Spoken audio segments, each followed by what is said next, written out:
Assalamualaikum warahmatullahi wabarakatuh, sahabatku, teman-temanku dimanapun Anda berada.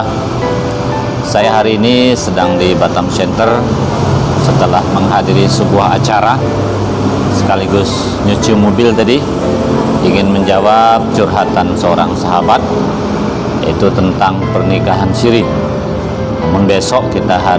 Namun sebelumnya saya ingin menyampaikan selamat hari ulang tahun kemerdekaan Republik Indonesia. Mudah-mudahan Indonesia akan semakin baik dan semakin jaya, masyarakatnya akan semakin sejahtera, dan tentu negara kita dalam keadaan stabil, adil dan makmur. Amin Allahumma amin. Saudaraku, sebelum saya menjawab curhatan seorang klien, saya ingin minum dulu ya, mudah-mudahan berkah, dan kawan-kawan yang belum minum ya sebaiknya minum dulu biar jawabannya lebih fresh tentunya. Bismillahirrahmanirrahim.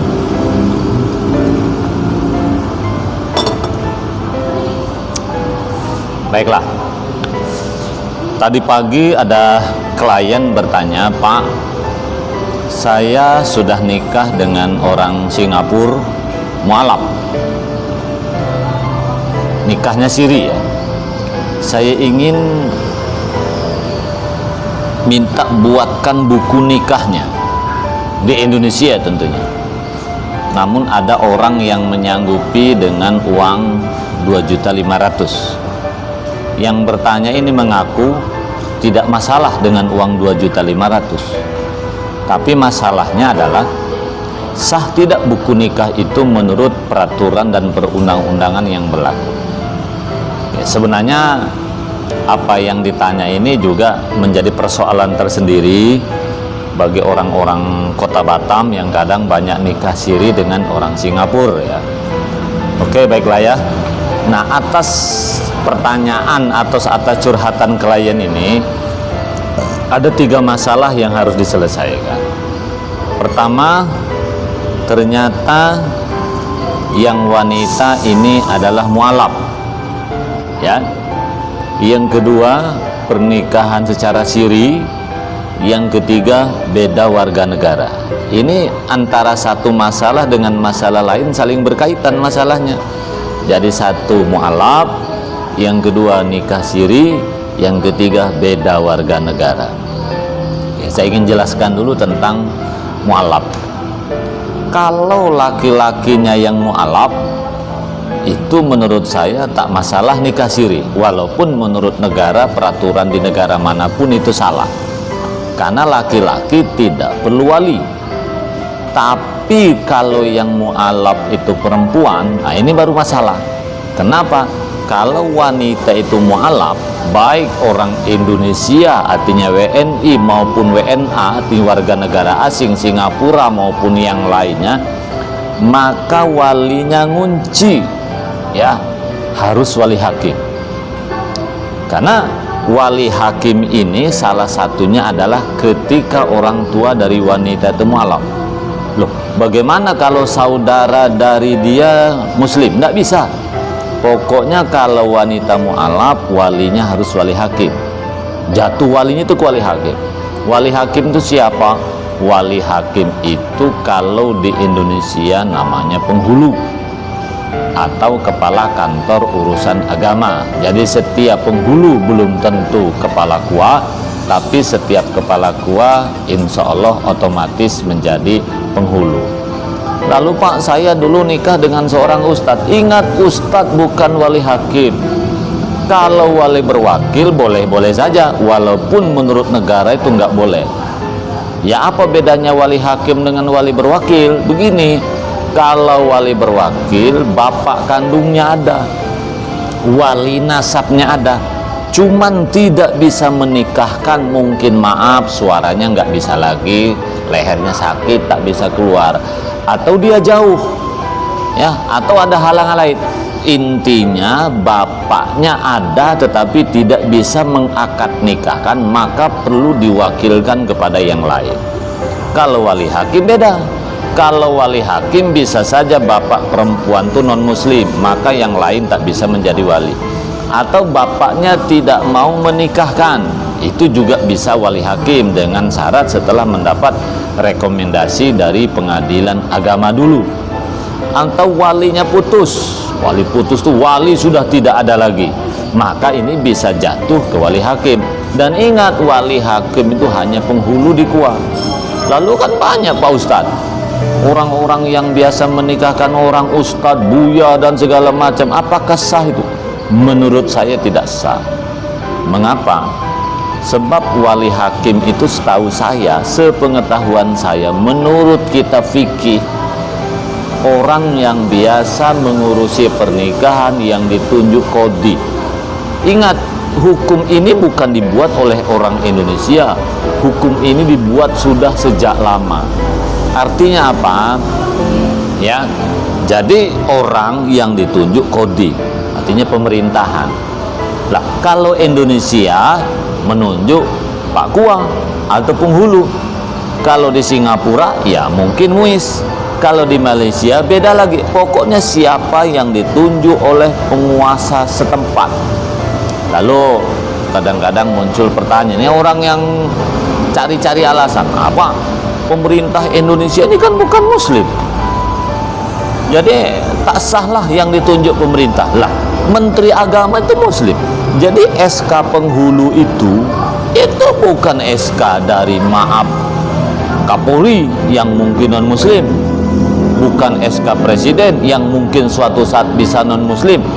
Penghulu itu yang meng-SK-kan adalah menteri agama, pasti muslim. Jadi jangan terlalu banyak alasan karena yang menunjuk negara bukan negara muslim. Yang menunjuk dia adalah Kementerian Agama yang notabene-nya adalah beragama Islam. Artinya selain penghulu tidak sah menjadi wali hakim. Itu menurut saya ya. Silahkan jika ada yang berpendapat beda. Tapi saya meyakini persis bahwa penghulu itu hanya dia yang bisa menjadi wali hakim. Selain itu tidak bisa. Oleh karena itu, nah kadang-kadang saya ajari juga, kalau kawan-kawan yang mau nikah siri ini jangan pula cari mualaf ya. Maaf ya, saya bukan ngajari sebenarnya ya. Jangan cari mualaf. Kenapa? Cari walinya ada, ngomong baik-baik, nikah kan, silahkan aja. Tapi untuk wali jangan main-main. Kalau wali berwakil mungkin saya dapat toleransi. Makanya kalau mau nikah siri, misalnya, walaupun jangan sekali-kali nikah siri, karena konsekuensinya luar biasa, nanti masalah lagi, tambah masalah lagi, tambah masalah lagi ya. Tapi kalau harus terpaksa, jangan mualaf. Kenapa? Kalau mualaf harus wali hakim. Kalau wali hakim artinya harus ke KUA, dan KUA tidak mau menikahkan secara siri, dia harus resmi. Oke, jadi intinya klien yang bertanya kepada saya ya, kalau minta buatkan buku nikah tapi nikah siri gitu ya, ada dua cara.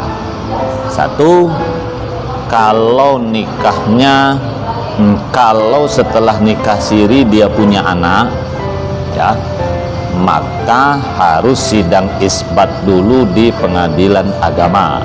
Sidang dulu dia. Setelah sidang diputuskan benar dulu telah terjadi pernikahan siri yang sah menurut agama tetapi belum menurut negara.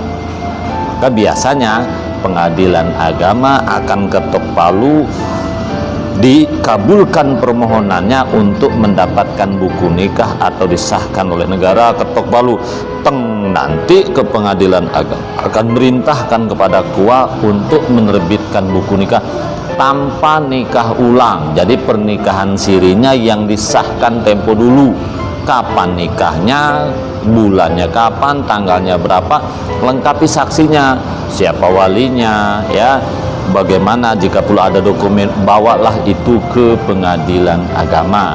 Nanti pengadilan agama akan meriksa. Kalau pernikahan dulu sah secara hukum, walinya siapa, sakna, saksinya siapa. Tapi masalah nikah dengan mu'alaf, dipastikan pengadilan tak akan kabulkan. Kalau nikah siri, kenapa? Loh, pengadilan agama juga sama seperti yang saya katakan tadi. Intinya pengadilan agama hanya mengabulkan sidang isbat nikah kalau dulu pernikahan sirinya sah. Kalau pernikahan sirinya tidak sah, salah satu walinya keliru, ya tidak dikabulkan. Nah, jadi itu salah satu solusi kalau nikah siri sudah punya anak ya. Tapi kalau belum punya anak tak perlu sidang isbat, nikah ulang saja di KUA, karena nanti akan tanggal keluarnya tanggal buku nikah kapan nikah. Bedanya isbat dengan nikah ulang apa? Kalau sidang isbat di pengadilan agama, nanti buku nikah akan diterbitkan sesuai dengan tanggal nikah sirinya, dan buku nikah ini bisa dipergunakan untuk misalnya ngurus akte anak dan lain-lain. Dokumen itu sesuai dengan dulu, artinya sebelum anak lahir buku nikahnya diterbitkan tanggalnya. Tapi kalau tidak melalui sidang isbat, artinya nikah ulang, nanti buku nikah itu akan diterbitkan kapan nikah. Nah, kalau sudah punya anak kan repot, artinya lahir dulu anak, tak mungkin buku nikah belakangan, maka buku nikah ini tidak bisa dipergunakan untuk ngurus keterangan anak. Tapi kalau belum punya anak, menurut saya nikah ulang saja lebih gampang dan tak perlu bertele-tele ya. Nah, ini persoalan lagi. Oke Pak, saya mau nikah ulang karena tidak mungkin bisa sidang isbat. Kenapa tidak bisa sidang isbat? Ya karena nikahnya dengan orang dengan mualaf. Nah oke, saya Pak mau nikah ulang saja di kantor urusan agama. Ya sudah, nggak apa-apa. Artinya nikah sirinya dianggap tidak sah, memang hakikatnya tidak sah. Lebih bagus nikah ulang saja.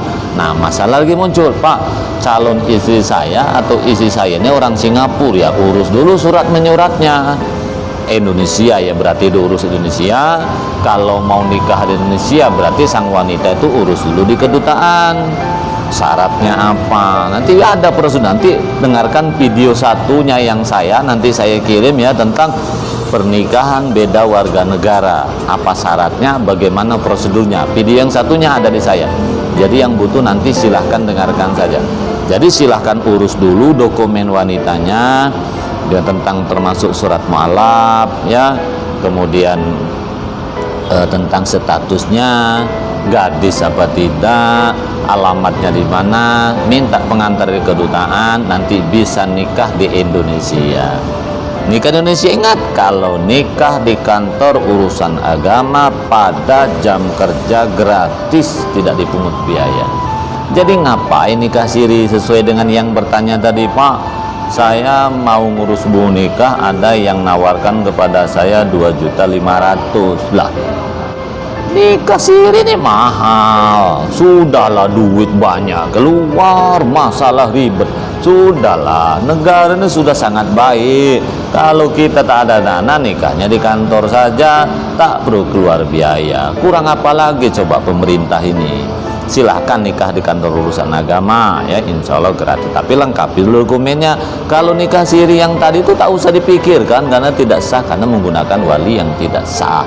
Pak, kalau saya teruskan berarti zina. Ya zina, gimana lagi?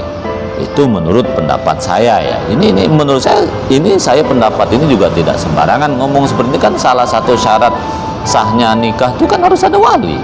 Kalau walinya salah, ya salahlah semuanya.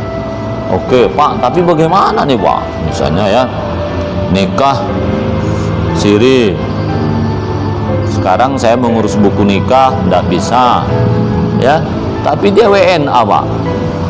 Iya, sebenarnya kan kalau mualaf ini kan tak perlu sidang ke pengadilan, langsung saja ke KUA kan. Kalau misalnya kita mau nikah dengan orang mualaf Indonesia, itu kan tak perlu ke pengadilan, repot-repot cari wali. Kecuali kalau bapaknya muslim tak mau menikahkan, kan harus ke pengadilan. Tapi kalau bapaknya non muslim, langsung aja ke KUA. Apa susah? Yang bikin ribet itu sebenarnya ya, satu, sudahlah mualaf orang asing pula. Nah, jadi maksud saya kepada yang curhat, selesaikan dulu dokumen-dokumennya, kemudian nikahlah di Indonesia, atau kita yang nikah ke Singapura. Lalu kalau saya buatkan buku nikah saja Pak, 2.500.000 tadi, kira-kira itu buku nikah asli apa palsu atau apa Pak? Nah, saya akan berikan penjelasan ya. Dokumen nikah setahu saya ada 4. Ada nikah siri, nah, ini pasti salahnya, ini tak sah menurut negara. Selembar kertas biasa. Ada lagi buku nikah ini palsu dan identitasnya tidak tercatat di KUA. Jadi buku nikahnya ini dah palsu, cuman mirip. Biasanya ciri-cirinya tidak ada hologram, dicetak di Jalan Pramuka Jakarta. Jadi buku nikahnya mirip tapi tak sama. Kalau orang yang tidak paham sama, padahal beda. Ini palsu dan tidak tercatat di KUA. Artinya buku nikah itu palsu, tidak tercatat di KUA. Namanya palsu tak mungkin pula dicatat di KUA. Yang ketiga, ada buku nikahnya asli tetapi tidak tercatat di KUA. Artinya buku nikah ini benar, terbitan Kementerian Agama, tapi kita bisa dapat, tapi identitas kita tidak tercatat di KUA. Ini biasanya buku nikah hilang atau pencurian, diambil buku nikahnya, dicatatkan atas nama kita, stempel dibuat, tanda tangan palsu, cap palsu, kan gampang. Cap di jodoh kalau Batam itu cuma 80.000, itu juga tidak bisa. Nanti suatu saat ributnya kalau ngurus dokumen, jadi percuma. Ini yang terbaik, buku nikah asli terbitan Kementerian Agama dan identitasnya tercatat di KUA. Boleh jadi yang mengatakan tadi 2.500.000 itu ada 2 buku yang dapat. Kemungkinan ya, satu buku nikahnya palsu dan tidak tercatat di KUA, atau buku nikah curian terbitan Kementerian Agama tetapi tidak tercatat di KUA. Serba sulit kan? Sudahlah, jangan cari susah hidup ini. Kita jangan cari enak di awal, nyusahkan di belakang. Lalu kalau semua tak mungkin bagaimana Pak? Ya sudah, cari orang Indonesia saja, nggak usah susah-susah nyari orang Singapura kan. Kalau memang tak mungkin, kalau dari awal pernikahan udah ribetnya luar biasa, bagaimana ke belakang ya? Lebih bagus kita berpikir realistis, rumah tangga itu jangka panjang bukan jangka pendek. Saya kira orang Indonesia masih banyak juga lah yang lebih baik, tidak harus menikah dengan orang asing ya. Tapi kalau memang cinta, orang bilang teh kucing bawa coklat, ya silahkan saja, tapi selesaikan urus dokumentasinya. Jadi saya kira itu jawaban saya. Saya kira jelas. Nanti yang belum jelas silahkan hubungi saya di 0811 772 633. Cukup sekian. Assalamualaikum warahmatullahi wabarakatuh.